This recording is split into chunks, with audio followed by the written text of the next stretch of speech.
হয়েছে মা? তুমি কাঁদছো কেন? বাবা, ও বাবা, শোনো না বাবা, কাঁচা কাঁঠালের বড়া খাবো। একটা কাঁঠাল এনে দাও না বাবা এক্ষুনি।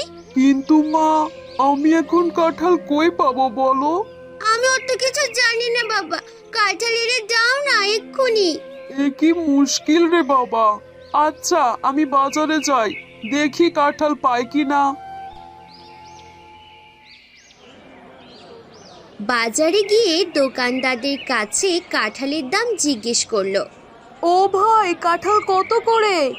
একটি কাঁঠাল 70 টাকা। কি বলো, কাঁঠালের দাম 70 টাকা হয় নাকি? হ্যাঁ ভাই, এবছর কাঁঠাল অনেক কম হয়েছে, তাই দাম অনেক। তা অনেক বেশি ভাই। আগেই বলে দিই বাপু, একদম কিন্তু, নিলে নাও, না নিলে যাও। হতাশ হয়ে বন্যার বাবা বাড়ি ফিরে এলো।